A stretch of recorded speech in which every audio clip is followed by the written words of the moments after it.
So greetings to all. Welcome to this forum to protest the Israeli-U.S. attack on Iran. The program is being co-sponsored by Promoting Enduring Peace, the Middle East Crisis Committee, and Maruf, which stands for Muslim Advocacy for Rights, Unity, and Fairness. Now, I'll note now two subtitles of the call for the meeting: Stop Selling Weapons to Israel. Down with all the fascists and theocratic regimes. We are not neutral. We naturally oppose the aggression against Iran, but we want to make it clear we in no way stand with any kind of support for the Iranian regime, which suppresses workers, feminists, environmentalists, and all kinds of dissent. Here are some questions that we may get into today. How do we explain our total opposition to the attack on Iran by the genocidal Israeli regime without giving support to the vicious theocracy ruling Iran? Why did Iran spend so much on its nuclear program when it doesn't even have any air defense from Israeli and U.S. aircraft? Should Iran's supposed right to nuclear weapons be supported, or should all nuclear development be opposed in Iran and everywhere? Perhaps stating the obvious, don't the attacks on Iran violate international law, treaties, and in our case here in the States, the U.S. Constitution? What actions on our part might have some effect on the public? Rallies, marches, boycotts, memes, what works? What's good? What should we be trying? And what's happening around the world? As critics of the Iranian regime, how do we keep away monarchists? And if you've gone to some rallies about Iran, you'll see they pop up. And finally, does Trump's displeasure at Israel in the last day or so mean anything, or is it verbal sop to his America First supporters? Can we use that in any way, or should we ignore it? Now, we have some changes in the program. Our first speaker was going to be Michael Karagias, and just a half hour before we began, he wrote and said he woke up really sick. He's in Australia. It's 9 a.m. there. And so we're very sorry for that. And I hope you'll look on him on Facebook and see what he's been writing about this subject and others. Our third speaker was to be Evan Siegel, and unfortunately something has come up and we'll have to hear his view some other time. But that does give us more time for Yassamine Mather and more time for discussion. So our first formal speaker is Yassamine Mather. She's an Iranian socialist, acting editor of the academic journal Critique, and a regular contributor to Weekly Worker. Her last article there was titled Peering into the Darkness, in which she questioned the Western nuclear bomb narrative, discouraged the chances of managed regime change, and insisted that Israel's war is not only against the regime. Yassamine Mather. Thank you very much. Shall I start? Yes, please. No. Thank you very much for inviting me. I'll try and, because most people will probably know what is going on, I'll try and be more precise and wait for your questions, comments. But I think I want to start with the nuclear threat. First of all, there is the hypocrisy of Israel having a large number. My understanding is over 100 nuclear bombs.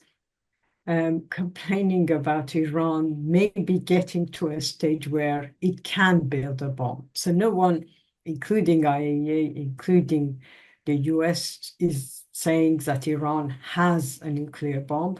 What is being said is that the level of enrichment is high, and therefore at some stage Iran might reach that situation. Now, I'm against nuclear weapons. I also believe the current stage of nuclear industry is questionable in most of the world, and therefore I've been campaigning for years for a nuclear-free Middle East. But a nuclear-free Middle East would start with Israel giving up its nuclear weapons as well. And I think here what we are seeing is an excuse, but it's easy. It's been repeated so many times that there is this threat of nuclear bomb, and it's been repeated for such a long time that it's easy for it to be in our own subconscious. So I remember Netanyahu mentioning the threat of Iran achieving nuclear military capability 20 years ago, 5 years ago, 10 years ago. Every time you look at, he's been saying, oh, Iran is on the verge of getting nuclear weapons.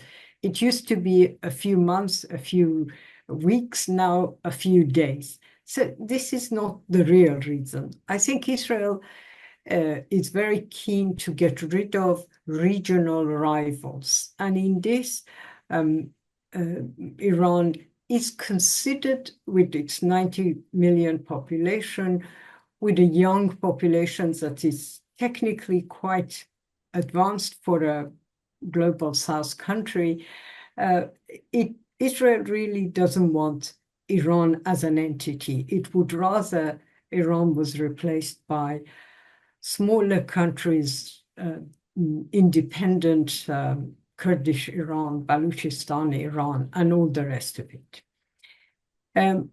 It's very difficult to know what the negotiations of the last few months between Iran and US were about. Now, inside Iran, the perception of quite a lot of people is that they were to fool Iran into a sense of security before Israel attacked. I think it's more complicated than that. I think for various reasons, Trump did want to follow these negotiations, but Israel was definitely against any negotiation with Iran. And as we enter this period of this very fraught period of ceasefire, I think Israel will be still very worried about any negotiations that might lead to a lasting peace around this particular question. For Israel, I think the timing also coincided with the time when European countries were beginning to openly criticize genocide, starvation. The term genocide was being used for the first time in European media, especially in France and Britain, a term that only a couple of months ago, you couldn't use. As you know, the UK had put sanctions against 2 of Netanyahu's ministers. So the pressure was, especially the pictures of starvation in Gaza, the pictures of genocide in Gaza, were changing a little bit. I'm not saying there was a dramatic change, but changing the way some European governments were reacting to events in Gaza. And of course, for all of these reasons, it was very good for Netanyahu to divert attention. The bombing of Iran, at least from what I see, has changed headlines. Instead of the headlines that were dominating the news in terms of bombing of hospitals, bombing of starved Palestinians, the attention went to this war. And therefore, I think these are the reasons more than the nuclear reason. But we'll come back to the nuclear issue later, maybe in Q&A. I think we're also looking at a very dark period globally when the so-called leader of the free world, I never thought it was free world under any of the US presidents, but the so-called leader of the free world goes around saying, oh, we can assassinate a leader of another country. It really is a terrible situation where, for whatever reason, physicists, scientists who are working on a project for a country that is a dictatorship, and therefore you can't be in its universities and not do what the government asks you to do, are assassinated in their homes, in their place of work. And this isn't just the last 10 days during the so-called 12-day war. This has been happening for years in Iran. So we are in a situation where I would imagine if any other country, imagine a Latin American country, had gone around assassinating people that it didn't like, not just military people, but even military people in its neighboring country or in a country in its region. And the world just sat and said, oh, well, there's nothing wrong with it because the state is a rogue state. It just makes a mockery of international law, makes a mockery of this so-called international community that is often referred to, but which really means the US and its allies. The bombing of Iran has had an effect mainly on civilians, and that is why I don't think we could claim this was just a war between Israel and the Islamic Republic of Iran.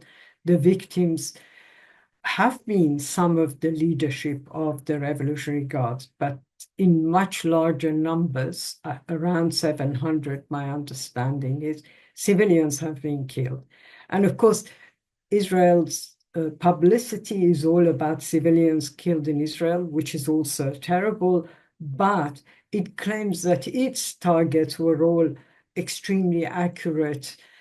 If you send a drone into an apartment building in the middle of Tehran to kill a scientist who happens to live there, his or her neighbors wouldn't know he lives there. And they are the victims of that building collapsing. We have a lot of information about people completely unrelated to the government who've been killed in the last 2 weeks. The purpose was to weaken Iran's infrastructure, never mind just the nuclear installations. Quite a lot of the refineries have been attacked. Oil depots have been attacked. So the idea is to weaken the economy of the country. In some ways, people have said the purpose was, if not the dream of Netanyahu to overthrow the Iranian government, but to downgrade Iran in terms of economy, infrastructure, and so on. When it comes to the nuclear sites, my understanding from tonight's reports is that even the US bombing, which happened on Saturday evening, has not damaged entirely or destroyed entirely Iran's nuclear program. And you could have predicted that because these are so deep in underground, and the Iranian government knew this was happening. They claimed they moved some stuff. Even if they hadn't moved it, it is now obvious from leaked documents from the White House, IAEA reports, and various other reports that they have damaged very seriously Iran's nuclear program, but we are talking of months or maybe a year, not a complete destruction. So all this, if you like, heavy price that the Iranian people have paid for this cannot be justified. And of course, even before the US bombing of Saturday night, Israel was relying heavily on US planes and US support, because the planes, my understanding is that the missiles, the bombing required the planes required mid-air fueling, and the US was providing that. But of course, there is also the other allies of US in the region who helped Israel in this process. The Jordanian government allowed its airspace to be used and so on. Here, we also had both Netanyahu and Iran's monarchist saying that after the first night that the regime will fall. It's immediate. We've done one night of bombing and definitely there will be regime change. Now, for someone who has campaigned for changing the government of the Islamic Republic, I have always detested this type of regime change from above because very often they actually damage any attempt by ordinary Iranians, by the working class in Iran, to fight and overthrow this regime. On the contrary, I would say Israel has managed to strengthen the Islamic Republic. The Islamic Republic is a very astute dictatorship. It has large numbers of organizations that are used for repression, but it also has some supporters because they are religiously affiliated with the government or politically affiliated, but there are also those whose livelihood depends on the current regime. And in the absence of any major upheaval, they are not going to give up this government. And so had there been a collapse of the government, and I didn't think it would happen, and everyone I spoke, political activists I spoke to in Iran were saying, don't underestimate this regime. Had that happened, we would have faced civil wars, we would have faced chaos. We would not have seen a smooth regime change that was being, and is still being propagated by the Western media, by sections of the Western media. We are talking of a very incompetent son of an ex-Shah, of an ex-dictator, who spent most of his life living a life of pleasure in the US. He has no intention of actually returning to Iran, that whatever Netanyahu tells you. And I think the bubble that pro-Israeli media had created, both in the Persian-speaking world, but also globally, that there is this ready and waiting alternative government to the Islamic Republic that can come to power, has just burst. The bubble has burst. We now know there is nothing there. So what we are facing now is this ceasefire. And of course, conflict will continue in other forms, as we know. Ceasefires don't stop the conflict. It's just, hopefully, there will be no bombings of ordinary Iranians and civilians in Israel. But what can we say in terms of what I would think the left can say about all this? Well, first of all, I agree entirely with the slogan, "No arms for Israel." And here in the UK, the government pretends it's not sending arms, or it pretends it has reduced trade, but we know that at least some of the electronic equipment and so on are associated with firms in Britain, including British Aerospace and other military providers. We should obviously oppose, in Britain, we are opposing the UK's support for Israel. It's very obvious. It's a very one-sided narrative, and that one-sided narrative showed itself throughout the Gaza war. We have a national broadcaster that has come under attack from its own staff for being biased. We have a foreign office in UK where staff complained about Britain's positions. I believe something like nearly 900 staff complained about the government's position on Israel, and they were told, well, you can resign, is the answer of the Labour government, which has nothing to do with Labour, it's just a title. So I think we do want the defeat of the US, UK allies of Israel. We want the defeat of the Israeli government. Irrespective of the ceasefire, the people of Gaza are still suffering and will continue to suffer from genocide, starvation.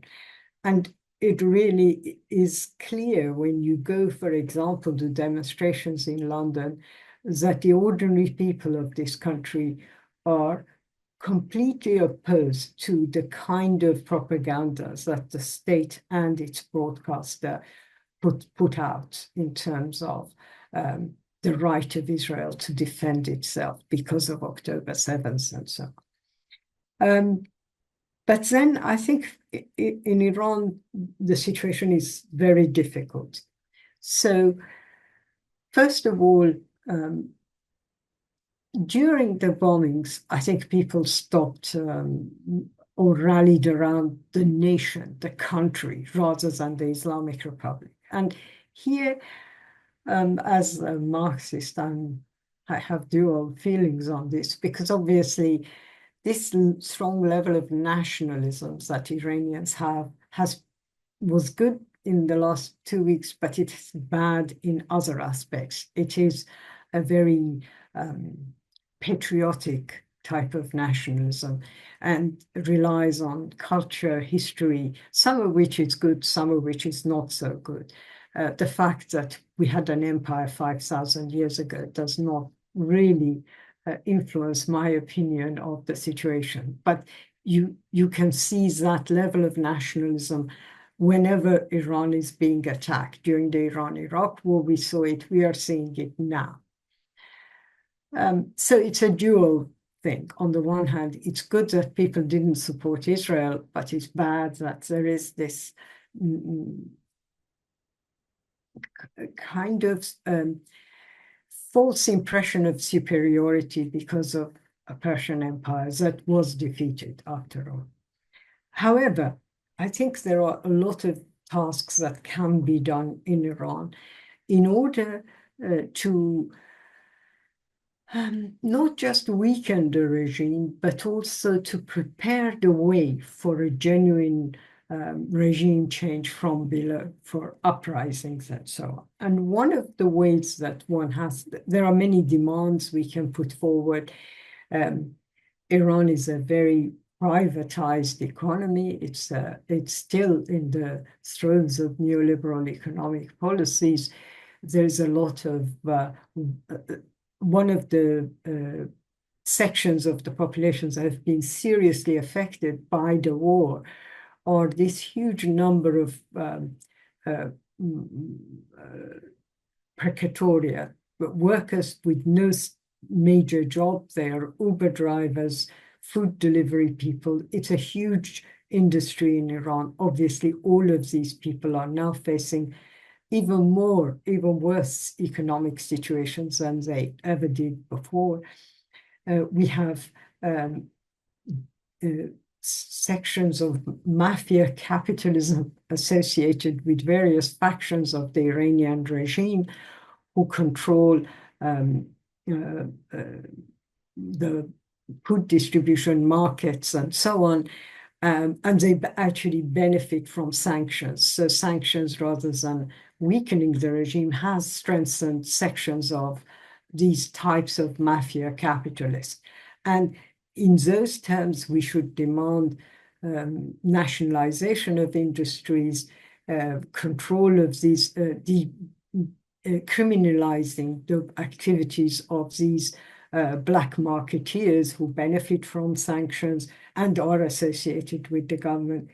In terms of organization, So the bombings left most Iranian people with little defense. The government could not even manage proper sirens. This is partly because the planes were too fast. This wasn't like the Iran-Iraq war where they could warn people and take them to shelter, encourage them to go to shelters.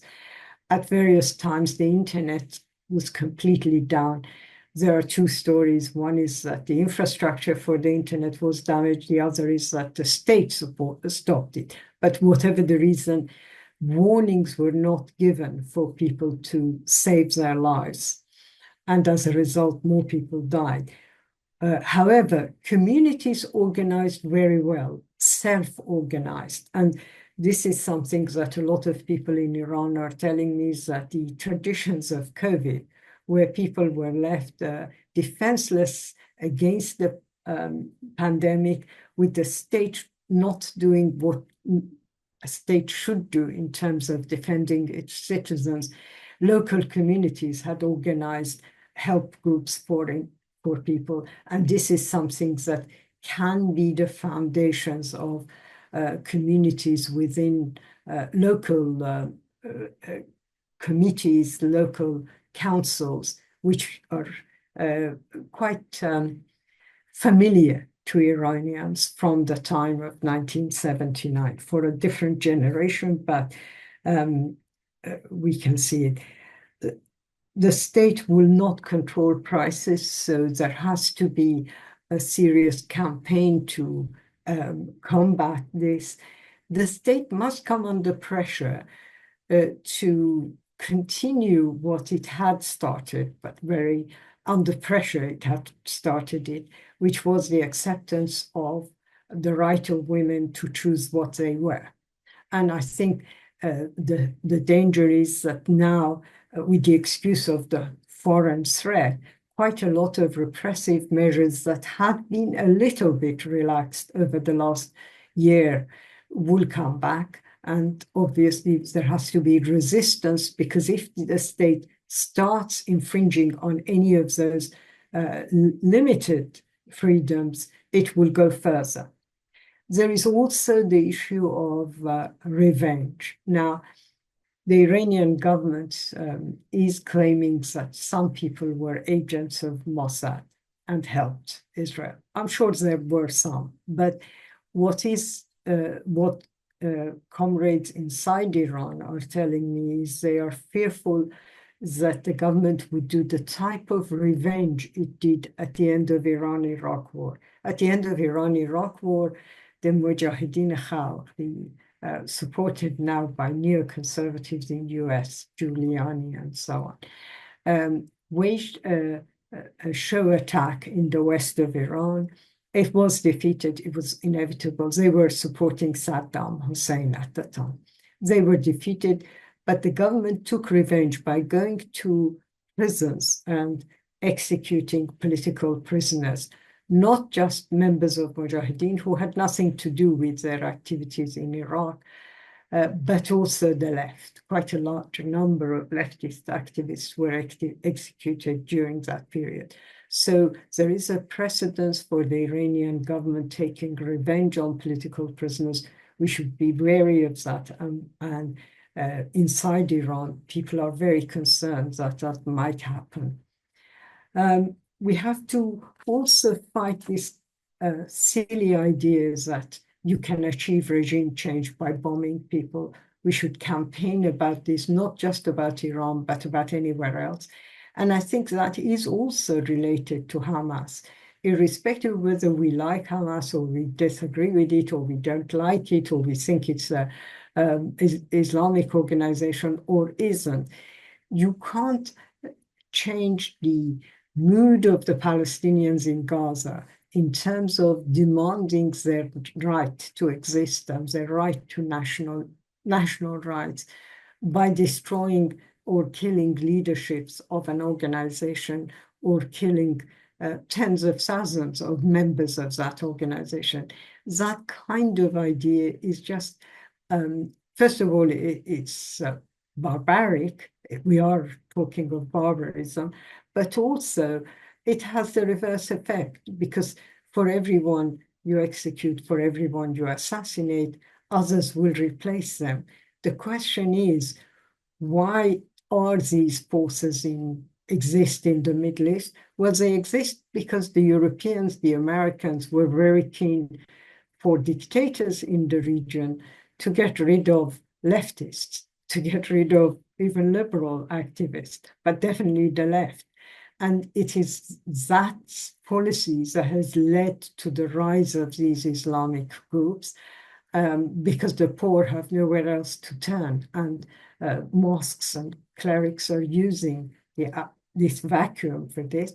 So in the long term, for the Middle East and for Iran, the solution isn't assassination. The solution isn't bombing.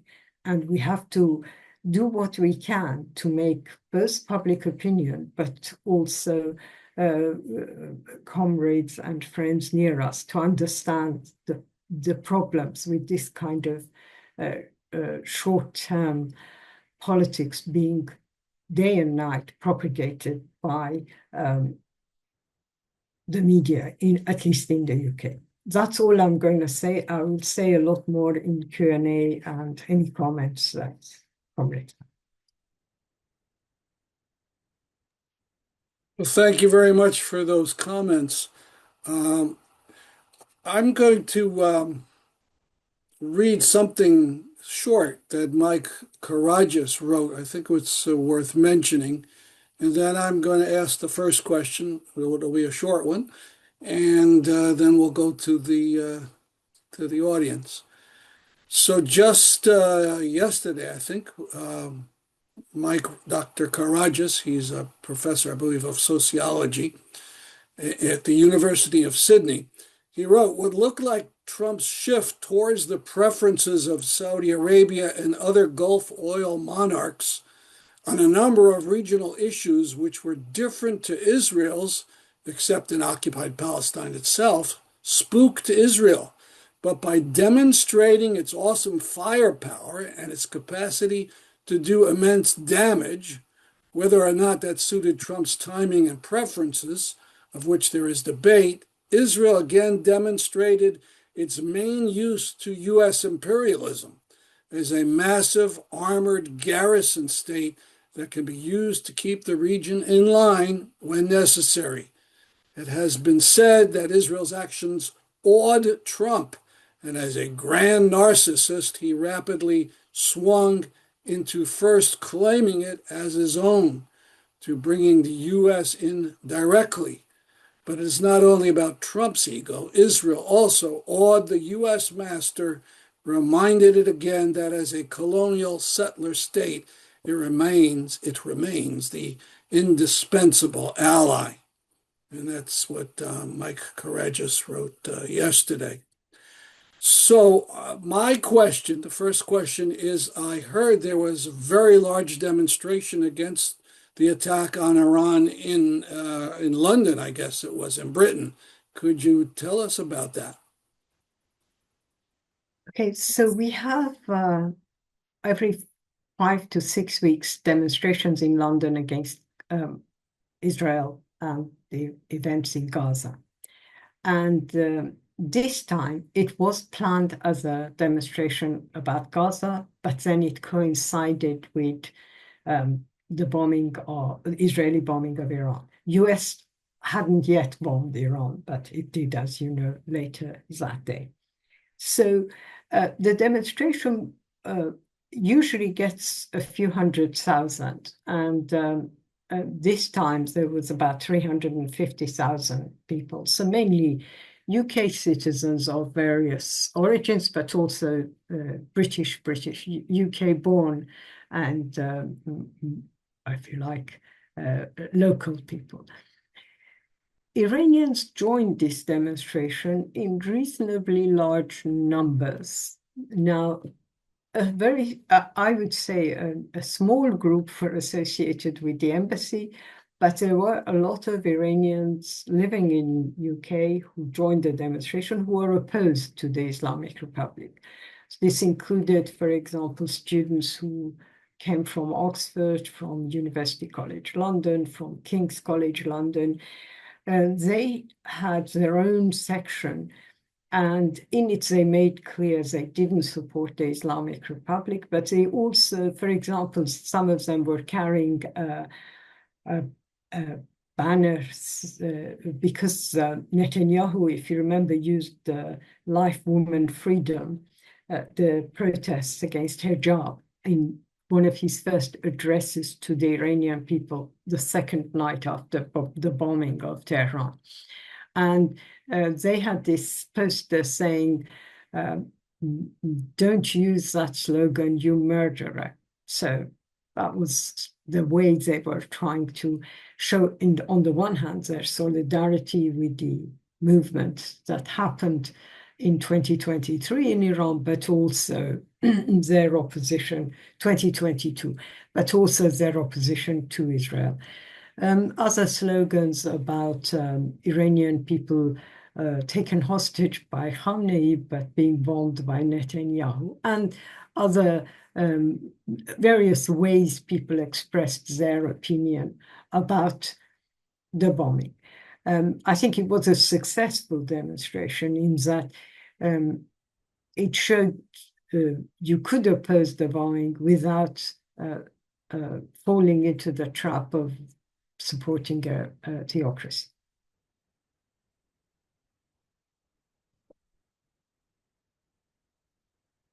You're mute.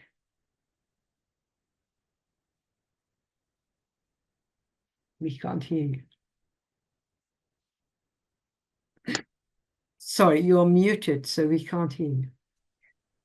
If anybody has a question, feel free to unmute yourself or to put it in the chat. Yeah, why don't people put the word stack in the chat?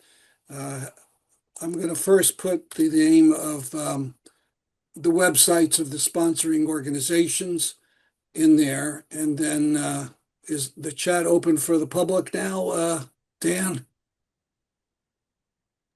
Yes, it should be.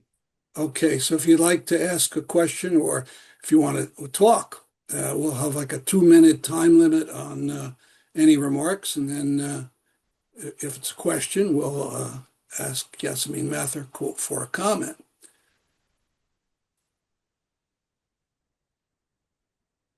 There was a demonstration in Hartford yesterday. It was 103 degrees, but about 25, 30 people did come out with signs. We'll have that on the struggle video. But it took a lot of energy and bottled water for people to do that day. But if you have a question, please write the word stack in the chat, and I'll call on you and ask you to unmute.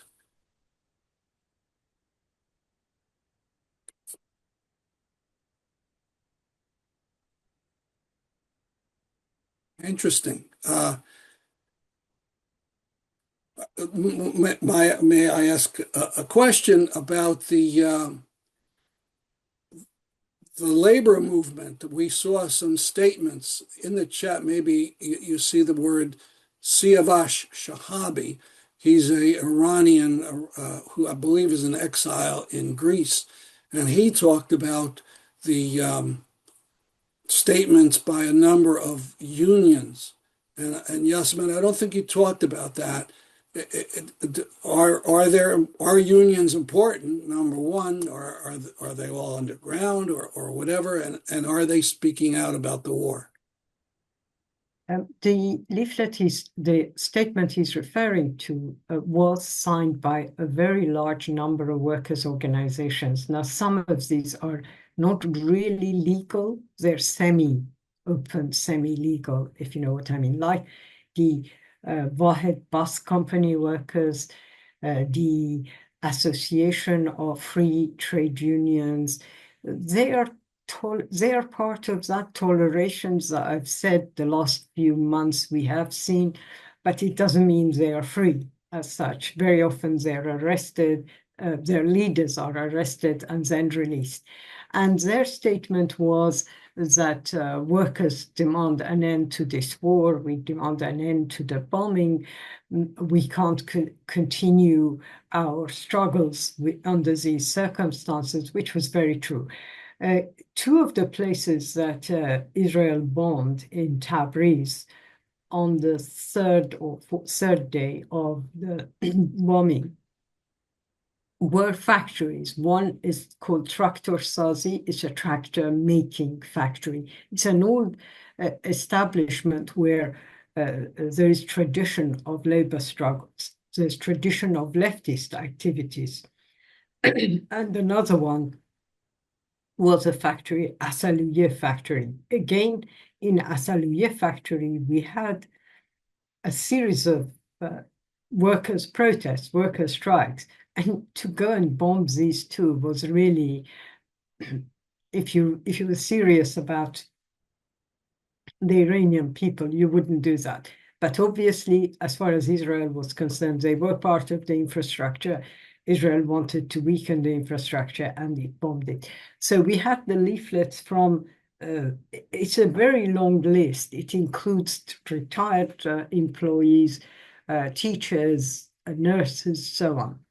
And they all joined forces to sign this leaflet. So I'm glad that it exists in English. I have a copy of a translation, but it's not great. So Thank you. Laura is on stack. If you could unmute yourself and speak. Hi, yeah, thank you for coming and speaking on this.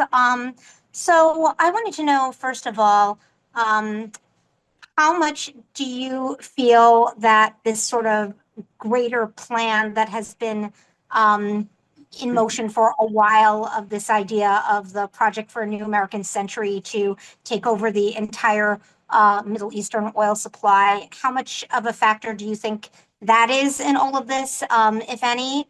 And also, do you think that if it does go into wider war, do you feel that Russia would get involved? Do you feel that China would get involved? Like, if you could just kind of give a bigger overview of all of that. thanks very much. Very good questions. Yeah. So even after we heard the ceasefire, I think the Americans are proposing this idea that the Abraham's Accord has now a future. Now, the reason the Abraham Accord is facing a problem in the Middle East has nothing to do with Iran. It's because the ordinary population, Arab population of various countries are rebelling against their own dictators who wanted to sign the Abraham Accord. So in a way, it's really a different issue. And I don't think it would be that easy. But I think you're absolutely right, that within the US administration, there is this idea of changing the map of the Middle East. Changing the map of the Middle East does include getting rid of anyone who disses the wishes of the United States. They don't need to be a threat, but they don't obey immediately what the US is saying. And really, that's all you can say about Iran's Islamic Republic. It hasn't done anything. I mean, I meet Palestinians who keep telling me, before all of this, they were telling me, well, Iran didn't do much for Palestinians over the last 2 years, nearly 2 years, where we are facing this genocide. So it's really making sure there is no one who is not in line. And of course, if you achieve that, then the Abraham Accord can happen, because you've moved the Palestinians out of Gaza, you've stopped opposition, the population, even those who are opposed in Egypt or Jordan to the local dictators, will have no hope. Iran is defeated, so you can go somewhere with that. In terms of oil, I'm not sure. I think for the US, the main issue is to stop cheap oil getting to China. So obviously, this is partly because if I understand it correctly, the US is now self-sufficient in terms of fuel. What it's trying to do is, and here Iran has been under sanction, has been giving oil very cheaply to China, very cheaply, because it has no choice. Nobody else buys Iranian oil.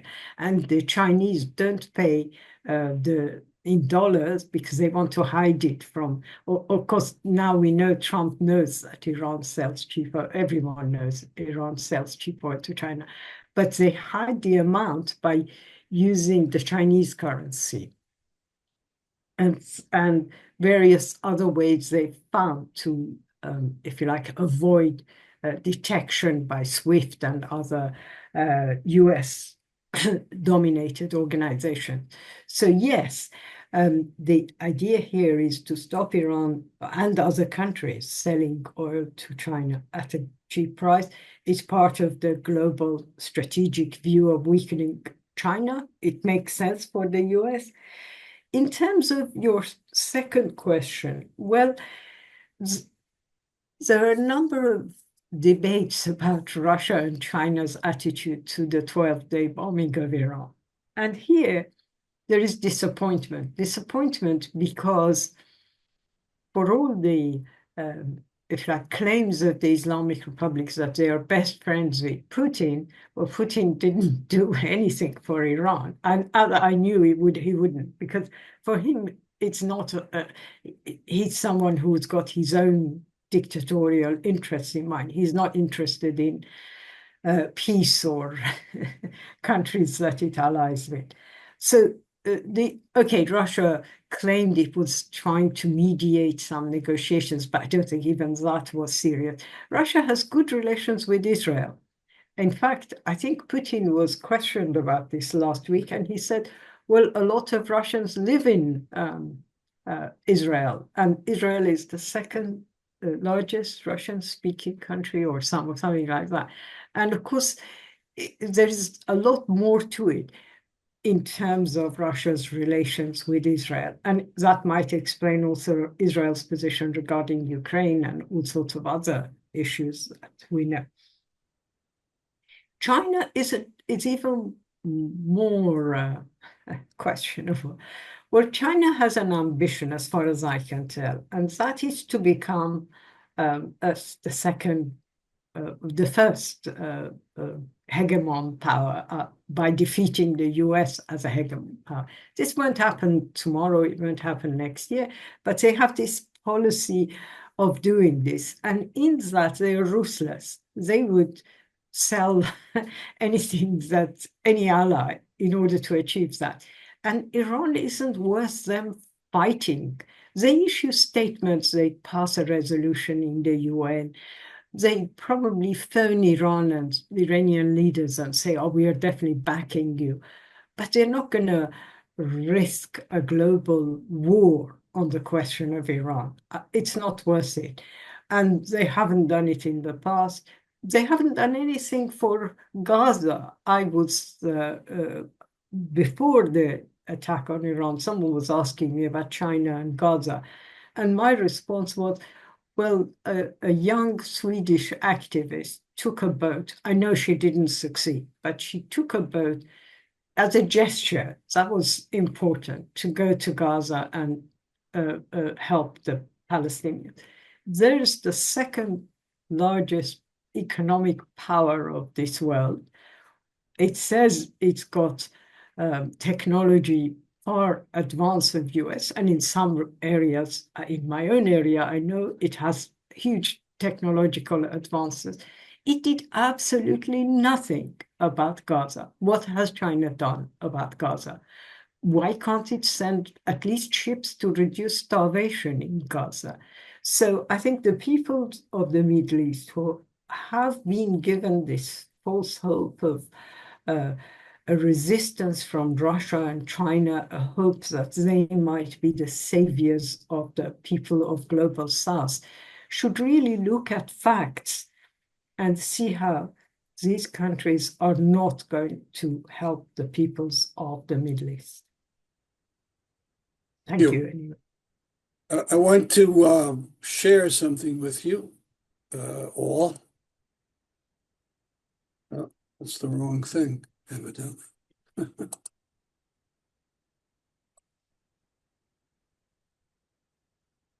And this is from Ma'ariv, which is a big Israeli paper, 1984, and the translation in 84, Iran is in the final stages of making a nuclear bomb. I mean, this nonsense has been going on for a long time. Yes. And you had Trump was confronted by his own intelligence director. And in March, she said, we do not believe the collective wisdom of the U.S. intelligence agencies is Iran is not making a bomb. And Trump just dismissed it cavalierly. I don't care what she said. They were just days away. I mean, just crap. I want to also remark that we didn't get into the legal aspects of any of this, but law, I think, was one of the great aspects of civilization, and we seem to be just tearing that up. We're back to might makes right. The big powers do whatever they want. There's no any effort to limit what you can do in a war. Heck with that. I mean, it's absolutely appalling. And certainly what they did to Iran was illegal by what was international law. You can't just say a country threatens me. It has to be attacking you physically or an obvious preparation on your border. The troops are marshaling and all that kind of stuff. And certainly none of that applied. There was a perfectly good treaty that the U.S. had with Iran that was negotiated during Obama, and that clearly would have stopped Iran from making a nuclear bomb. And if you recall Trump's criticisms, he made a few general things saying, it's all fake and all that. But he said, the neoconservatives said, well, it's about nuclear weapons, but what about all these other bad things Iran is doing? And that's why this treaty is unacceptable, and there still should be sanctions. I mean that what had been negotiated would have been perfectly adequate. In addition, Iran agreed to all kinds of inspections, even in, I don't know if I pronounce it right, Fordow, that had been inspected. And, they said they had this and that. I mean, I don't think any place in the world has been inspected in terms of nuclear facilities as much as Iran. But all that was just torn up, and the propaganda comes. It has to be done. It's absolutely pathetic. And then the last thing is this old, outmoded document called the U.S. Constitution. The theory was when they established this government that you don't want all the power in one house in the administration and the president. You want to have different parts so they would argue. So things that got done would really have to be done with a huge consensus. And so they gave power to declare war to Congress. And that hasn't been done since 1941. So it's pretty pathetic. We're ready for other people to speak. There's still, I think, 15, 16 people after an hour, which is good. If you have a point of view, if you've seen demonstrations in the U.S. or heard about them or have ideas for what might be done, we'd like to hear from you. Or we could call it a day and, we could consider what has gone on. Yassamine, do you have any final comments?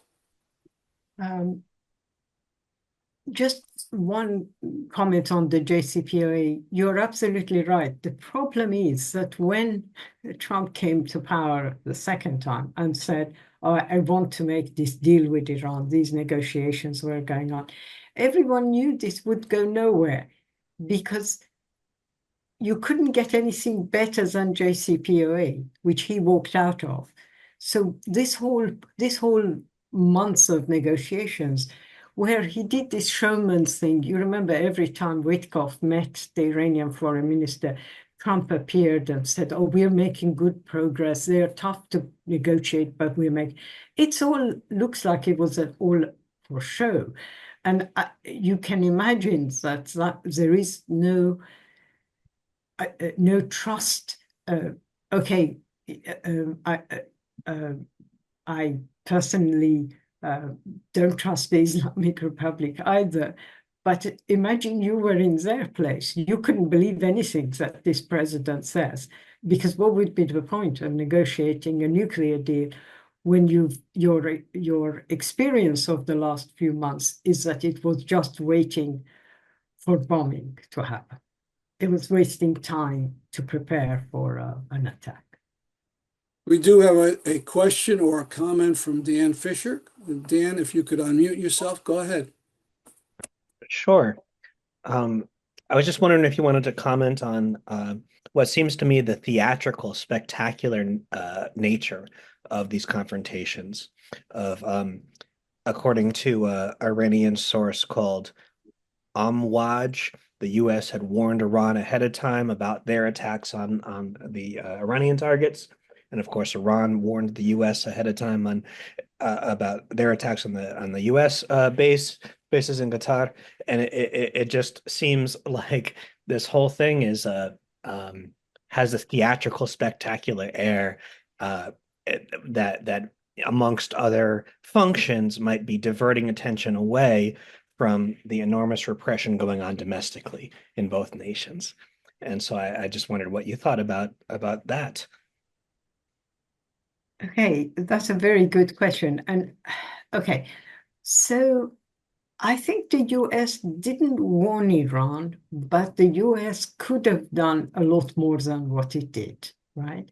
So I don't know what they promised Netanyahu, but now when you look at the way this attack on Saturday night happened, you could say it was part of a plan to get to a ceasefire.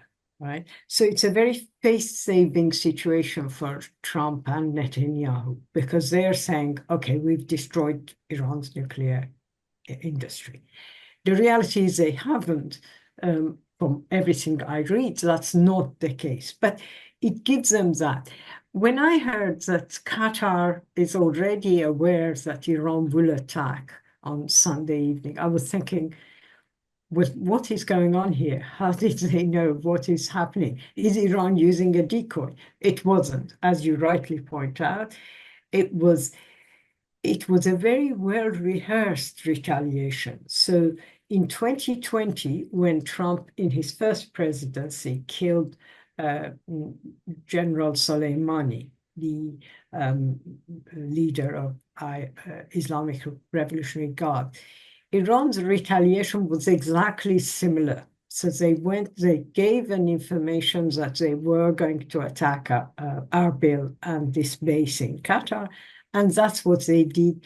And they gave long enough warning for the US to move personnel from these places so that American blood isn't spilled. Because if American blood is spilled, my understanding is US presidents go to war anyway.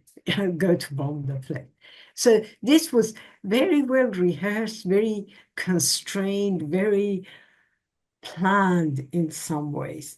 And that is why I wasn't surprised when yesterday this ceasefire was announced, because you were thinking, what is going on here? This isn't the normal scenario of what I expected immediately after hearing that the US has bombed Iran. I thought this would go on. There would be a series of bombings against Iran. Eventually, maybe some form of troops used. I know the US has great issues with using troops in a country after Iraq, but I don't know, some other form of destroying more or killing more, and then a collapse of the Islamic Republic. But that definitely isn't something they wanted, because this attack was very how can I say, choreographed, both sides, as you say. And so we have to think, I mean, in a way, I think Trump, I don't know enough about US to know how much he's under pressure from his own supporters, but Trump doesn't want a long, protracted war in the Middle East right now. He might want it later, but he doesn't want that now. And in order to overthrow the Islamic Republic, you do need to commit yourself to that. It won't happen even with 10 days of bombing, 20 days of bombing, right? So he doesn't want to commit himself to that. And Iran is a very astute at survival. For the clerics in Iran, the main thing is staying in power and continuing repression. They couldn't care less how many individual civilians are killed or whatever. That's not the issue. The issue is not even the nuclear weapon, it's their survival. And they manage, in some ways, they managed this. So both sides have things to show to their own supporters. The Islamic Republic is saying, we came under attack by a superpower and we survived. So they can say this. I would say the superpower didn't want to overthrow you, otherwise you wouldn't have survived. It was a very choreographed attack on your nuclear installation. And Israel can make the same, the other claim, is no longer a big threat. I think for Netanyahu, continuing a war in the region, if it's not with Iran, he'll find somebody else, is useful because it diverts attention from genocide in Gaza. But how he will go about it, I don't know. Well, thank you, Yassamine Mather, and everybody who is on the Zoom. I think it's been enlightening. We've learned a lot, and of course, the genocide in Gaza keeps on going, and every day we see this insane sadism of food being given out by this humanitarian organization, this Israeli humanitarian organization, where they shoot, scores of people who are just desperate for any kind of food, and we have to definitely protest that. So we're going to end up, and I appreciate everybody who's been here. And once again, thank you, Yassamine Mather. Thank you very much for inviting me, and very good questions. Thank you.